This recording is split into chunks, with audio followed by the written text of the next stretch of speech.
Hi friends, എല്ലാവർക്കും റാന്നിക്കാൻ മച്ചാൻ്റെ പുതിയൊരു വീഡിയോയിലേക്ക് വീണ്ടും സ്വാഗതം. ഇന്ന് ഞാൻ നിങ്ങളുമായി ചർച്ച ചെയ്യാൻ പോകുന്നത് വേളാങ്കണ്ണി പള്ളിയുടെ ചരിത്രത്തെ പറ്റിയാണ്. വേളാങ്കണ്ണി പള്ളിയുടെ ചരിത്രത്തെ പറ്റി അറിയുവാനായി വീഡിയോ ഒട്ടും സ്കിപ്പ് ചെയ്യാതെ മുഴുവനായി കാണുക. ഇന്ത്യയിൽ തന്നെ ഏറ്റവും കൂടുതൽ വിശ്വാസികൾ എത്തിച്ചേരുന്ന ഒരു തീർത്ഥാടന കേന്ദ്രമാണ് വേളാങ്കണ്ണി. തമിഴ്നാട്ടിലെ നാഗപട്ടണം ജില്ലയിലാണ് ആരോഗ്യമാത എന്ന വേളാങ്കണ്ണി മാതാവിൻ്റെ പള്ളി സ്ഥിതി ചെയ്യുന്നത്. കിഴക്കിൻ്റെ ലൂർദ് എന്നറിയപ്പെടുന്ന ഈ ദേവാലയം ഒട്ടേറെ പ്രത്യേകതകൾ നിറഞ്ഞതാണ്. കടലിനോട് ചേർന്ന്, എന്നാൽ കടലിൽ നിന്ന് നോക്കിയാൽ പോലും കാണത്തക്ക രീതിയിൽ കടലിനോട് ചേർന്ന് വളരെ മനോഹരമായി നിർമ്മിക്കപ്പെട്ടിട്ടുള്ള ഒരു ദേവാലയമാണിത്. കാറ്റിലും കോളിലും വീഴാതിരിക്കാനായി ഉറപ്പുള്ള കല്ലിൽ നിർമ്മിച്ചതല്ല ഈ ദേവാലയം. കാറ്റിനെയും കടലിനെയും അതിജീവിച്ച് പഞ്ചാര മണലിലാണ് ഇന്നും ഈ ദേവാലയം തലയുയർത്തി നിൽക്കുന്നത്. ഈ ദേവാലയത്തിൻ്റെ ചരിത്രത്തെക്കുറിച്ച് കൃത്യമായ വിവരങ്ങൾ ഇന്നും ലഭ്യമല്ല. കഥകളും ഐതിഹ്യങ്ങളും അതുപോലെ തന്നെ സാമാന്യ ബുദ്ധിക്ക് വിശ്വസിക്കാൻ നിരക്കാൻ പറ്റാത്ത രീതിയിലുള്ള കാര്യങ്ങളൊക്കെ നടക്കുന്ന സ്ഥലമാണ് വേളാങ്കണ്ണി പള്ളി. വേളാങ്കണ്ണി പള്ളിയുടെ ചരിത്രം ആരംഭിക്കുന്നത് ഇപ്പോൾ ഈ ദേവാലയം സ്ഥിതി ചെയ്യുന്ന സ്ഥലത്തു നിന്ന് കുറച്ച് അടുത്തുള്ള അണ്ണാപ്പിള്ള തെരുവിലെ മാതാക്കുളം എന്ന സ്ഥലത്തു നിന്നും ഒരു ഇടയ ബാലന് മാതാവിൻ്റെ ദർശനം ലഭിച്ചതിനെ തുടർന്നാണ് ഈ ദേവാലയത്തിൻ്റെ ചരിത്രം ആരംഭിക്കുന്നത്. പിന്നീട് ഇവിടെ പലർക്കും മാതാവ് പ്രത്യക്ഷപ്പെട്ട് ഒരിക്കലും മാറില്ലെന്ന് വിചാരിച്ച രോഗങ്ങളിൽ നിന്ന് വിടുതൽ കൊടുത്തു. അങ്ങനെ മാതാവ് ആരോഗ്യമാതയായി. ആ മാതാവിനെ ആരാധിക്കാനായാണ് ഇവിടെ ആദ്യമായി ചെറിയ ദേവാലയം സ്ഥാപിതമാകുന്നത്. ഇതുവഴി പോകുന്ന നാവികരെല്ലാം ഒരു നിമിഷം ഇവിടെ നിർത്തി ഇവിടെ ഇറങ്ങി ഇവിടെ പ്രാർത്ഥിച്ചതിന് ശേഷം മാത്രമേ പോകാറുള്ളൂ. ഇവിടുത്തെ പ്രാർത്ഥനയുടെ ഫലമായി യാത്രാമധ്യേ ഒരു വിഘ്നവും കൂടാതെ ലക്ഷ്യസ്ഥാനത്ത് എത്താൻ സാധിക്കും എന്നാണ് ഇവിടുത്തെ വിശ്വാസം.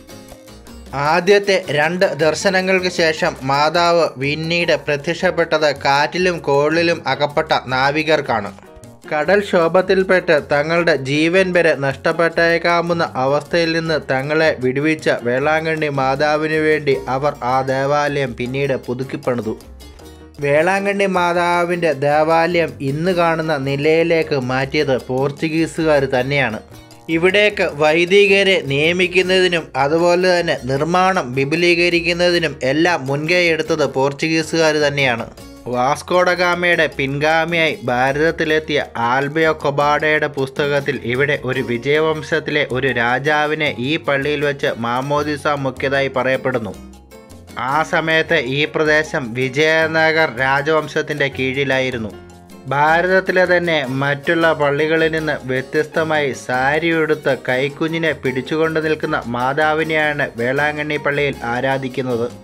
മഞ്ഞ പട്ടുസാരിയിൽ നിറയെ ആഭരണങ്ങൾ അണിഞ്ഞ് കൈക്കുഞ്ഞിനെയും പിടിച്ചുകൊണ്ട് നിൽക്കുന്ന 3 അടിയോളം ഉയരമുള്ള മാതാവിനെയാണ് ഇവിടെ ആരാധിക്കുന്നത്.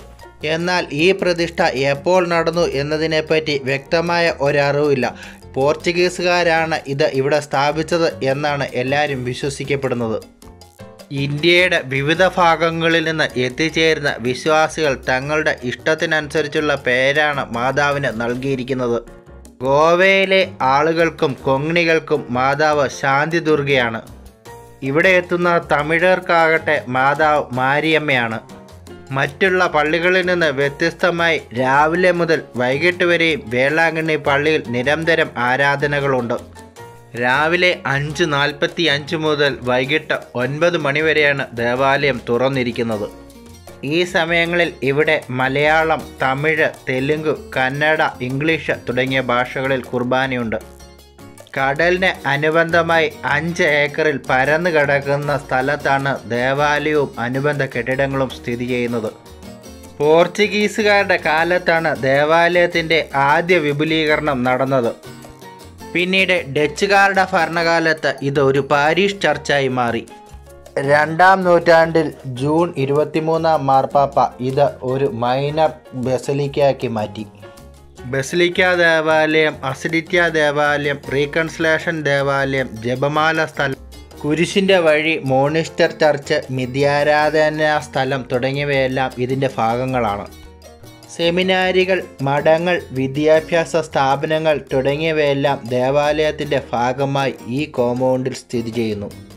അതുപോലെ തന്നെ പള്ളിയുടെ വകയായി ഇവിടെ വരുന്നവർക്ക് താമസിക്കാനുള്ള ഹോട്ടലുകളും അതുപോലെ ഭക്ഷണം കഴിക്കാനുള്ള റെസ്റ്റോറൻറ്റുകളും എല്ലാം ഈ കോമ്പൗണ്ടിനകത്ത് ലഭ്യമാണ്.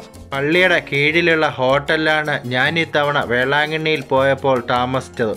വേളാങ്കണ്ണി മാതാവിൻ്റെ അനുഗ്രഹം ലഭിച്ച ആൾക്കാരുടെ സമർപ്പണങ്ങളും നേർച്ചകാഴ്ചകളും സൂക്ഷിച്ചിരിക്കുന്ന ഒരു മ്യൂസിയം തന്നെ ഇവിടെയുണ്ട്. ആ മ്യൂസിയം ഒന്ന് കയറി കണ്ടാൽ നിങ്ങൾക്ക് മനസ്സിലാകും വേളാങ്കണ്ണി മാതാവിൻ്റെ അനുഗ്രഹം എത്ര ആൾക്കാർക്ക് ലഭിച്ചിട്ടുണ്ടെന്നുള്ളത്. ഈ നേർച്ച കാഴ്ചകൾ സൂക്ഷിച്ചിരിക്കുന്ന മ്യൂസിയത്തിനകത്തെ കാഴ്ചകൾ മാത്രം കണ്ടാൽ മതി എത്ര ആളുകളാണ് വേളാങ്കണ്ണി മാതാവിനെ ആശ്രയിച്ചിരിക്കുന്നതെന്ന് മനസ്സിലാക്കാൻ. രാവിലെ 6:30 മുതൽ വൈകിട്ട് 8:30 വരെയാണ് ഈ മ്യൂസിയം തുറന്നിരിക്കുന്നത്. എണ്ണിയാൽ തീരാത്തത്ര അത്ഭുതങ്ങളും അടയാളങ്ങളും വേളാങ്കണ്ണി മാതാവ് ഇവിടെ പ്രവർത്തിച്ചിട്ടുണ്ട്. വർഷത്തിൽ എല്ലാ സമയത്തും ഇവിടെ സന്ദർശിക്കാൻ സാധിക്കും എന്നുള്ള ഒരു പ്രത്യേകതയും ഇവിടുത്തെ ദേവാലയത്തിനുണ്ട്. മാതാവിൻ്റെ തിരുനാൾ നടക്കുന്ന ആഗസ്റ്റ് 29 മുതൽ സെപ്റ്റംബർ 8 വരെയുള്ള സമയങ്ങളിലാണ് ഏറ്റവും കൂടുതൽ തീർത്ഥാടകർ ഇവിടെ എത്തുന്നത്. പെരുന്നാളിൻ്റെ ഏറ്റവും പ്രധാനപ്പെട്ട ദിവസമായ സെപ്റ്റംബർ 8-ന് ലോകത്തിൻ്റെ വിവിധ ഭാഗങ്ങളിൽ നിന്ന് ലക്ഷക്കണക്കിന് ആൾക്കാർ ഇവിടെ എത്താറുണ്ട്. വേളാങ്കണ്ണിയുടെ ആരോഗ്യ മാതാവ് എന്നറിയപ്പെടുന്ന പരിശുദ്ധ മാതാവിൻ്റെ പള്ളി ജീവിതത്തിൽ ഒരു തവണയെങ്കിലും സന്ദർശിക്കാൻ സാധിക്കുമെങ്കിൽ അത് ജീവിതത്തിൽ അനുഗ്രഹമായിരിക്കും. ഞാൻ ഈ തവണ അവിടെ പോയപ്പോൾ അവിടെയുള്ള പലരിൽ നിന്നും ശേഖരിച്ച വിവരങ്ങളാണ് ഞാൻ ഈ വീഡിയോയിൽ ഉൾപ്പെടുത്തിയത്. ഇതിനെക്കാട്ടിലും കൂടുതൽ വിവരങ്ങൾ നിങ്ങൾക്ക് വേളാങ്കണ്ണി മാതാവിനെ പറ്റി അറിയാമെന്നുണ്ടെങ്കിൽ വീഡിയോയ്ക്ക് താഴെ കമൻസായി രേഖപ്പെടുത്തുക. വേളാങ്കണ്ണി മാതാവിനെ പറ്റി ഞാൻ മനസ്സിലാക്കിയ അറിവുകളുടെ വീഡിയോ ഇവിടെ വൈൻഡപ്പ് ചെയ്യുന്നു. വീഡിയോ ഇഷ്ടമായ ലൈക്ക് ചെയ്യാനും ഷെയർ ചെയ്യാനും വീഡിയോയെ പറ്റിയുള്ള നിങ്ങളുടെ അഭിപ്രായം കമൻസിലൂടെ രേഖപ്പെടുത്താനും മറക്കരുത്. അതുപോലെ വീഡിയോ നിങ്ങൾക്ക് ഇഷ്ടമായാൽ ഫ്രണ്ട്സിനും ഫാമിലിക്കുമായി ഇപ്പോൾ തന്നെ ഷെയർ ചെയ്യുക. വ്യത്യസ്തവും ഇൻട്രസ്റ്റിംഗ് ആയ മറ്റൊരു പുതിയ വീഡിയോയുമായി ഉടൻ തന്നെ കാണാം. അതുവരെ എല്ലാവർക്കും ബൈ. ഇത് വേളാങ്കണ്ണി പള്ളി സ്ഥിതി ചെയ്യുന്ന കടൽ തീരത്തിൻ്റെ അവിടുത്തെ ബീച്ചാണ്. ഇതിൻ്റെ വിശദമായ വീഡിയോ ഓൾറെഡി ഞാൻ എൻ്റെ ചാനലിൽ അപ്ലോഡ് ചെയ്തിട്ടുണ്ട്. കാണാത്തവർ തീർച്ചയായും ആ വീഡിയോയും കൂടെ കണ്ട് സപ്പോർട്ട് ചെയ്യുക.